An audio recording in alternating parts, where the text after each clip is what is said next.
Buckle up and get ready because the Thunder are going back to the NBA Finals for the first time since 2012 when Kendrick Perkins was on this team. This Thunder team, though, Perk, is elite in so many ways.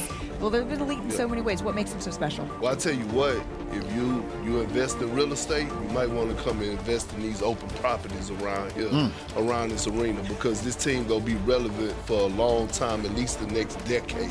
And it started with last night. I knew they was gonna win, but after the game, I wanted to see what type of emotions they were gonna have. Of course, they was gonna be smiling in the moment, but every single one of those guys from Chet, SGA, their leaders, they got on the mic and they talked about how the mission was not complete, and that's what I wanted to hear. It was nice for them to get there, but it's another step that they're trying to take and they will take to go complete the mission of winning the championship, and this is just the start. Yeah, and I'm going to talk about how they broke Minnesota mentally. I think the question that we all had about OKC is, was they savage enough? Were they tough enough? Have they had enough sleepless nights? Well, they proved how savage they were last night, because I'm looking at the body language of Minnesota, and from the jump, I don't think they ever had a chance. Heads down, not getting back on defense.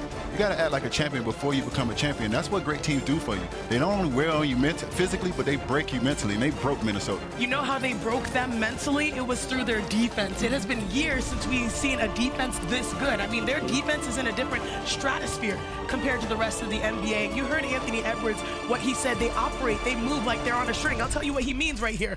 Alex Caruso had 4 steals. He's right here guarding Rudy Gobert, the 5. He's smart with the hedge, comes out, gets his hand, gets a deflection, gets a full steal, and this is why we say this team is unselfish. That's how you get your star player going, and Shay's like, hey, I got you, bro.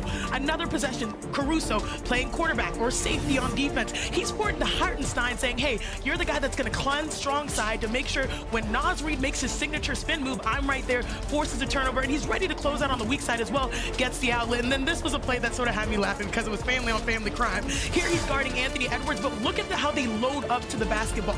This is why 100% of his drives typically were defended, because it does not matter if you have a corner shooter. Everyone's playing the ball, and that's why it's great. And then they take it and score the other way. That was cousin on cousin crime.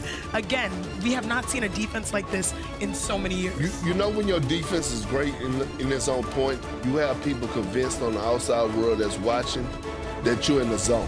Stephen A. said on Countdown yesterday, they somewhat in the man matchup zone. I'm like, no the hell they not.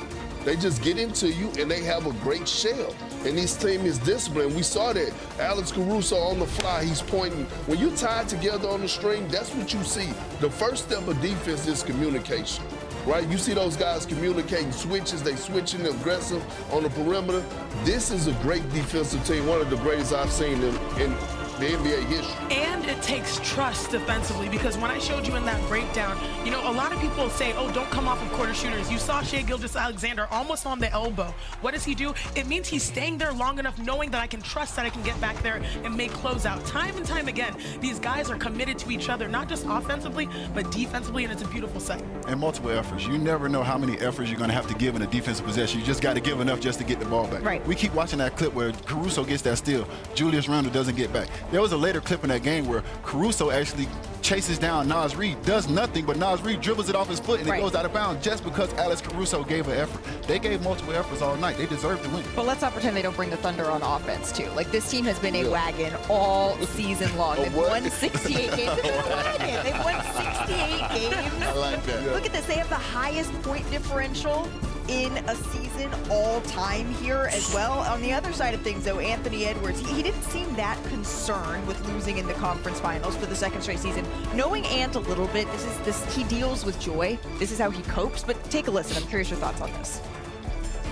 It's exciting.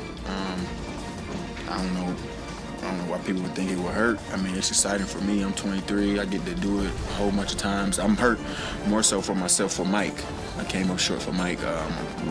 Like I said, we tried last year. We couldn't get it. We tried again this year. We're going to try again next year. But hurting is a terrible word to use. I'm good. I mean, I gotta give this for you, young king. Ant-Man, do not take it for granted. As an OG, I appreciate you doing this for the OG, Mike Conley, but do not take this opportunity for granted. You've been to 2 Western Conference Finals early in your career. You're only 23 years old. You have so much basketball to go. But I went in 2006, and me and Dwayne Wade were naive enough to think that we were going to go back, and we didn't go back for 6 years, the longest 6 years ever. Then I was blessed with the big 3. We went 4 straight times. Perky was part of that. Sorry about that. But you can speak on it because you never went back after that for a while. Until you know what I'm saying? So you know how it is. But you don't get those opportunities as much as you might think as a young basketball player. So, man, I appreciate you shouting out the OG, and you doing that for the OG. But do not take this for granted, young fella. It goes fast, and you look back and you don't have an opportunity to do it again. And that's part of it, right? You get comfortable when you have a lot of success early, right? But you're supposed to feel pain. It's supposed to hurt, right? Like I think about, because we have these so many comparisons of, you know, he's Jordan-esque, right? Because of the highlights and his persona and all this. But when you think about what Jordan went through, I think about the series when the Bad Boys Pistons broke the Bulls. They broke Jordan. Beat the hell out of him. They broke Jordan.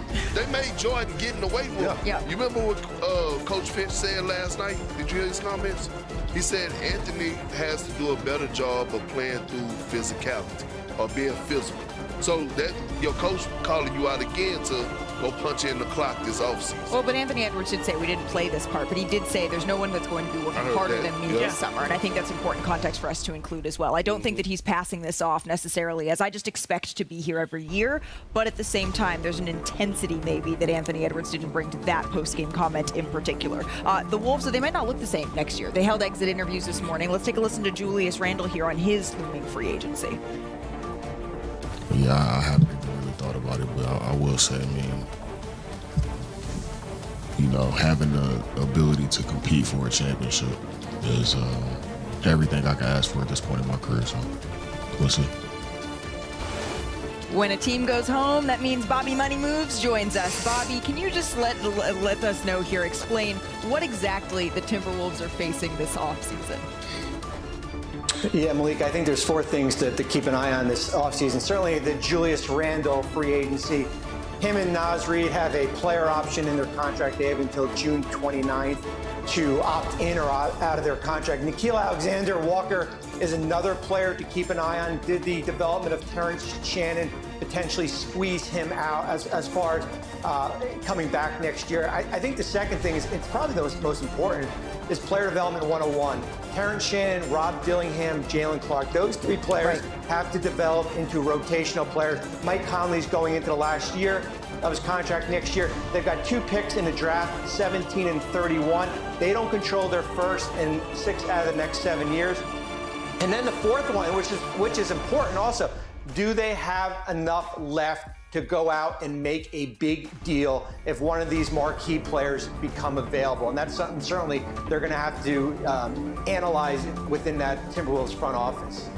So Chris Finch said today it's our intention to keep everybody here, but I was just checking my notes because they've made a couple of big moves here. Karl Anthony Towns for Julius Randle. Could another big trade be in their future here, Bobby?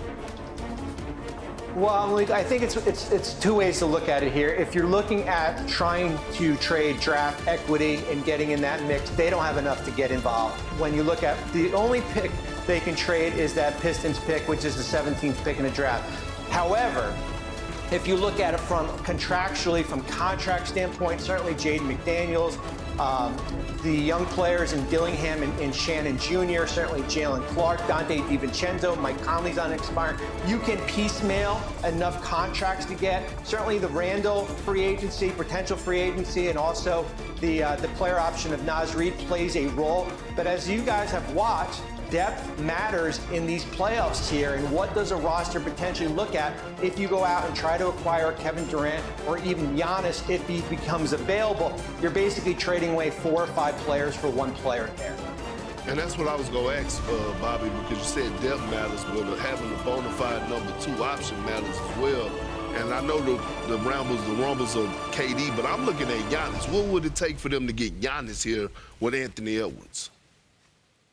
Yeah, you basically would have to get, certainly, I think Perk for that is probably not a 2-team trade. I think you'd have to get 3 or 4